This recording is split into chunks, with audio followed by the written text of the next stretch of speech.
नमस्कार प्यारे बच्चों, कैसे हैं आप सब। आशा करता हूँ कि सब अच्छे होंगे। तो चलिए शुरू करते हैं।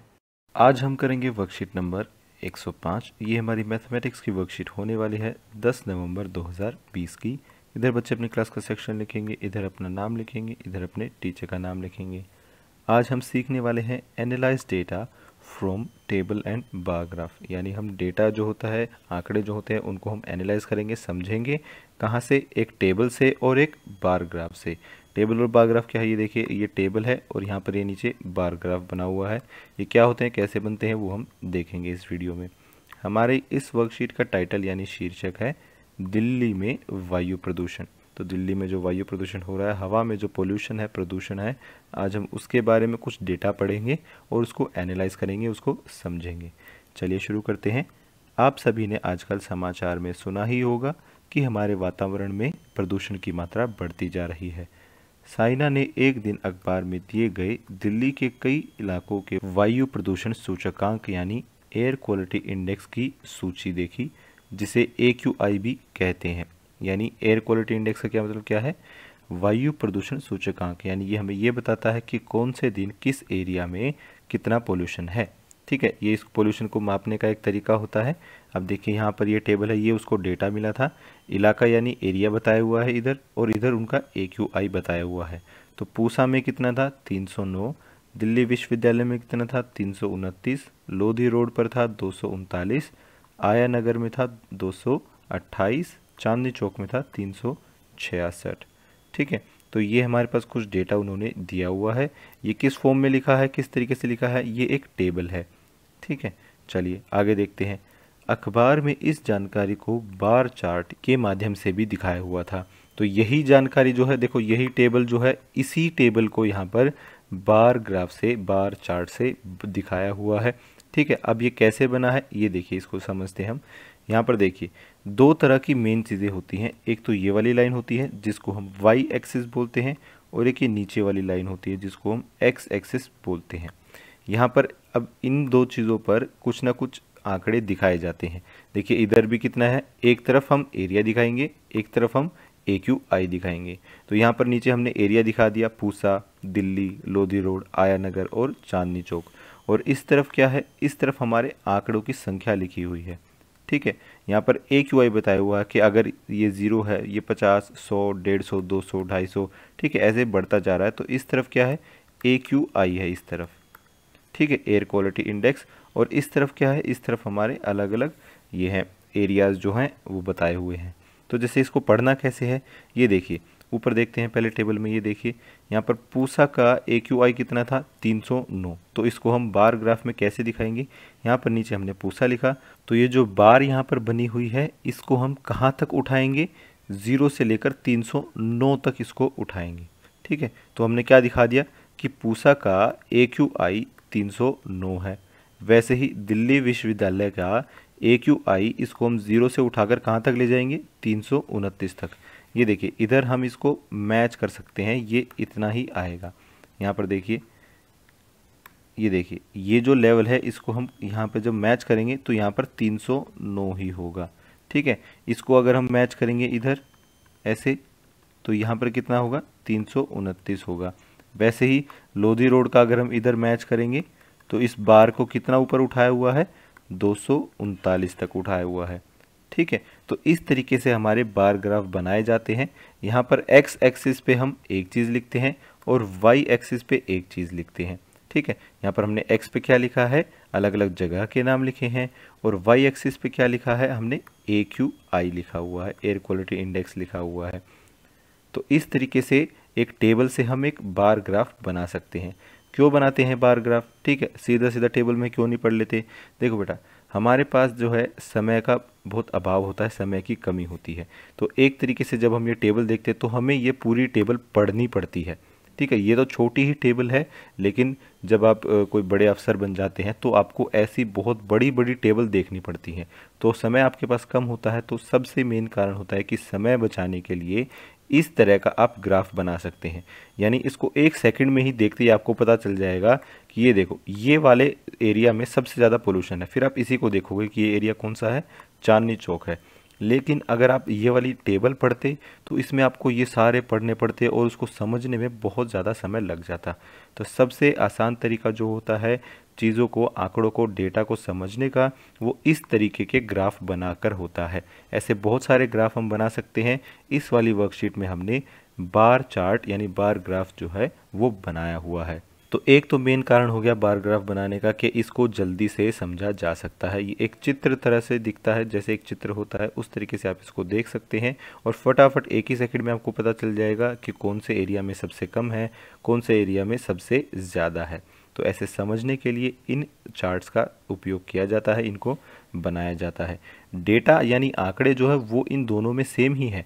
वही आंकड़े यहाँ पर टेबल में लिखे हैं, वही आंकड़े यहाँ पर ग्राफ में लिखे हैं, लेकिन ग्राफ को पढ़ना और समझना आसान होता है और जल्दी भी हम उसको समझ सकते हैं, इसलिए इनको बनाया जाता है। चलिए आगे देखते हैं। जब आप बड़ी क्लासेस में जाएंगे तो ऐसे और भी आप ग्राफ्स को पढ़ेंगे, अलग अलग तरह के होते हैं, ठीक है। लाइन चार्ट भी होता है, पाई चार्ट भी होता है, बहुत सारे ऐसे चार्ट होते हैं, उनके बारे में आप पढ़ेंगे बड़ी क्लासेस में।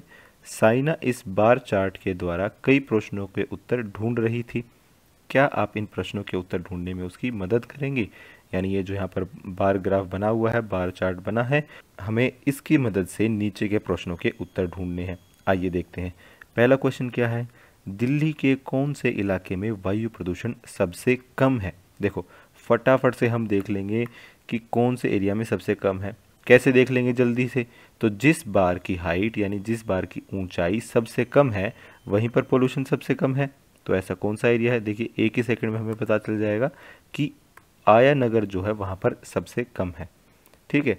तो आइए यहाँ पर हम लिख लेते हैं आया नगर, आया नगर। अगला प्रश्न देखिए, दिल्ली के कौन से इलाके में वायु प्रदूषण सबसे अधिक है? ये भी हमें एक बार देखते ही पता चल जाएगा कि चांदनी चौक में सबसे अधिक है, क्योंकि चांदनी चौक की जो बार है वो सबसे ऊंची है। तो यहाँ पर हम लिख देंगे चांदनी चौक।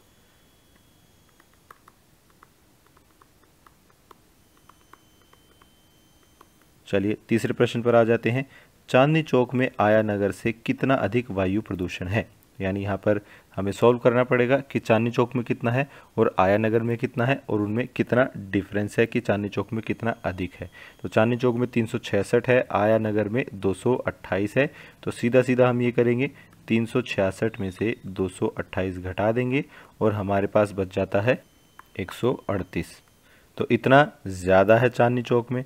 फिर आखिरी प्रश्न क्या है? वायु प्रदूषण कम करने में बच्चों का क्या योगदान हो सकता है? तो यहाँ पर आप हमें बताएंगे कि आप वायु प्रदूषण को कम कैसे कर सकते हैं। तो इसके बहुत सारे तरीके होते हैं, जैसे कि नंबर 1 पर आप क्या कर सकते हैं कि आप पैदल चलें या अपनी साइकिल से स्कूल जाएं, ठीक है। आपको गाड़ी स्कूटर में आने की ज़रूरत नहीं है, या इधर उधर छोटे मोटे कामों के लिए आपको इन पे जाने की ज़रूरत नहीं है। आप कोशिश ये कीजिए कि जितना ज़्यादा हो सके या तो आप पैदल चलें या आप एक साइकिल का इस्तेमाल करें। दूसरा आप क्या कर सकते हैं कि अपने परिवार को स्वच्छ ड्राइव करने के लिए प्रोत्साहित करें। आपके मम्मी पापा को भी आप ये बात बता सकते हैं कि जैसे रेड लाइट पर गाड़ी को बंद कर दें, ठीक है। और वो भी कोशिश करें कि ज़्यादा से ज़्यादा वो पैदल या साइकिल का इस्तेमाल करें, ठीक है। जितना कम हो सके उतना कम गाड़ी का इस्तेमाल करें, या फिर वो पब्लिक ट्रांसपोर्ट जैसे बसेस और मेट्रो का भी इस्तेमाल कर सकते हैं। कोशिश करें अपना वाहन कम से कम निकालें। तीसरा आप क्या कर सकते हैं कि उपयोग में ना होने पर लाइट, पंखे और अन्य उपकरण बंद कर दें। यानी आपके घर में जितनी भी चीज़ें हैं अगर वो इस्तेमाल नहीं हो रही हैं तो आप उनको बंद कर दीजिए, क्योंकि उनको चलाने के लिए बिजली लगती है। और बिजली कैसे बनती है? उन सब में फॉसिल फ्यूल्स का इस्तेमाल किया जाता है। यानी बहुत सारे ऐसी चीज़ें हैं जिनका इस्तेमाल किया जाता है बिजली बनाने के लिए, जो कि प्रदूषण करते हैं। तो अगर आप बिजली बचाएंगे तो आप प्रदूषण को भी कम करेंगे। चौथा आप क्या कर सकते हैं कि कचरे को जलाने के बजाय उसे दोबारा इस्तेमाल करें। यानी आपके घर से जितना भी वेस्ट आता है आप उसको कूड़े में फेंकने की बजाय या उसको जलाने के बजाय आप उसको कोशिश कीजिए कि उसको आप दोबारा इस्तेमाल करें, क्योंकि उसको जलाने से भी हवा में पोल्यूशन बढ़ता है। तो ये कुछ तरीके हैं जो आप लिख सकते हैं और आप इनको इस्तेमाल भी कर सकते हैं। चलिए आगे बढ़ते हैं। ये देखिए यहाँ पर क्या लिखा है, dear children do you know, यानी प्यारे बच्चों क्या आपको पता है? क्या बता रहा है ये? The world science day for piece and development. तो ये एक दिन बनाया जाता है, कौन सा? वर्ल्ड साइंस डे, किसके लिए? फॉर पीस, पीस यानी शांति, डेवलपमेंट यानी विकास करना, आगे बढ़ना। ठीक है, तो ये एक साइंस डे मनाया जाता है, साइंस को लेकर एक दिन मनाया जाता है। किसके लिए? जब साइंस का इस्तेमाल होता है विश्व की शांति के लिए और उसके विकास के लिए। इज सेलिब्रेटेड यानी मनाया जाता है वर्ल्ड वाइड यानी पूरी दुनिया में, on 10th of November every year यानी हर साल 10 नवंबर को मनाया जाता है। World science day was proclaimed यानी ये दिन प्रोक्लेम्ड यानी इसकी घोषणा की थी। प्रोक्लेम का मतलब होता है घोषणा करना। किसने की थी? United Nations educational, scientific and cultural organization यानी UNESCO in 2001 and was celebrated for the first time in 2002। यानी इस दिन की घोषणा किसने की थी? यूनेस्को ने की थी। ये एक ऑर्गेनाइजेशन है जिसमें बहुत सारे देश मिलकर इस चीज़ों के ऊपर निर्णय करते हैं। कौन कौन से? एजुकेशन के ऊपर, साइंस के ऊपर और कल्चरल एक्टिविटीज़ के ऊपर ये लोग निर्णय करते हैं। इनकी शॉर्ट फॉर्म है UNESCO, United Nations educational, scientific and cultural organisation. ये इन्होंने 2001 में घोषणा की थी, 2001 में प्रोक्लेम किया था और फिर 2002 से इसको मनाना शुरू कर दिया था। और इस ऑर्गेनाइजेशन का थीम जो है 2020 के लिए वो क्या है? Science for and with society in dealing with the global covid pandemic.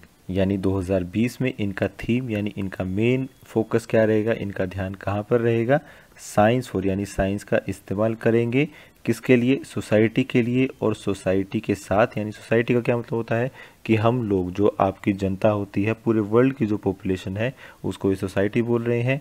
In dealing with यानी किससे लड़ने के लिए? ग्लोबल कोविड-19 पेंडेमिक, जो कोविड-19 चल रहा है, ठीक है, उससे लड़ने के लिए ये साइंस का इस्तेमाल करेंगे। आज की क्लास यहीं ख़त्म होती है। अगर आपके कोई डाउट्स हैं तो आप नीचे कमेंट सेक्शन में पूछ सकते हैं। कल फिर मिलेंगे, कुछ नया सीखेंगे। तब तक के लिए थैंक यू एंड जय हिंद।